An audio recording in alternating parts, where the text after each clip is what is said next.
नमस्कार दर्शक मित्रों, हूँ विवेक कलोला आप सर्वेનું यूट्यूब चैनल में हार्दिक स्वागत करूँ छूँ। मित्रों 120 golden rules of English grammar की अपनी सीरीज चाली रही है तेनी अंदर आज आप रूल नंबर 107 शीखवाना छीए। बराबर है मित्रों। अने रूल नंबर 107 है एमां 3 कॉन्सेप्ट है जे बहुत अगत्यना है जे तमारे समझवाना है। मित्रों जो जोई अपनी पासे एक वर्ड होय छे। कॉन्सेप्ट नंबर 1 है कजिन। बराबर है। कजिन एटले शुं मित्रों? पितराई भाई, पितराई बेन, टूंकमां मामा फईना छोकरा, काका बापाना छोकरा के छोकरी। बराबर है, जेने आपणे बेन के भाई तरीके कहता होईए छीए। बराबर। तो एक वस्तु याद राखजो, कॉन्सेप्ट शुं छे मित्रों के जे आ कजिन छे, बराबर छे, ए कजिन पछी कोई दिवस सिस्टर के ब्रधर नथी आवतुं, कारण के कजिन नो अर्थ ज बराबर छे पितराई भाई के बहन थाय छे। बराबर छे मित्रों। तो कॉन्सेप्ट नंबर 1 ए छे। एक्जाम्पल पण मैं અહીં લખેલું છે, જોવો જોઈએ કે I met my cousin brother on the way. बराबर छे। तो आ सेंटेन्स मित्रों खोटું થશે। શું કામ मित्रों? कजिन पछी कोई दिवस ब्रधर के सिस्टर आवतुं नथी। खाली तमे आवी रीते ज्यारे कहो छो कि I met my cousin on the way, तो ए सेंटेन्स साचું છે। आई होप बराबर છે કે હું તમને આ સેન્ટેન્સ અને આ કોન્સેપ્ટ બહુ સારી રીતે સમજાવી શક્યો છું। ફરીથી કહી દઉં મિત્રો કે કઝિન પછી बराबर है कोई दिवस सिस्टर के ब्रधर नहीं आवतुं।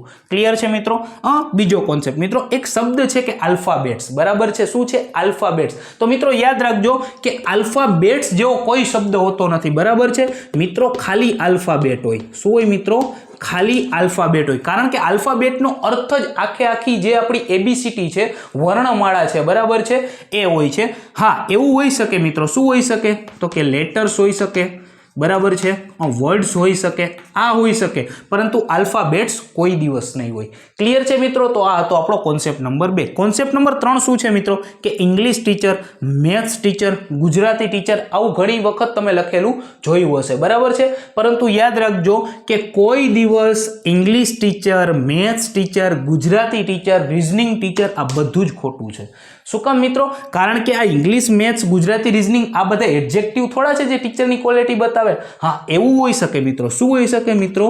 કે ટીચર ઓફ ઇંગ્લિશ, બરાબર છે, ટીચર ઓફ ગુજરાતી, બરાબર છે, ટીચર ઓફ મેથ્સ કે faculty of English, faculty of Gujarati, faculty of maths. બરાબર છે। આ હોઈ શકે, પણ English teacher, maths teacher, Gujarati teacher આવું કંઈ જ નથી હોતું। ક્લિયર છે મિત્રો। તો આ હતા આપણા 3 કોન્સેપ્ટ।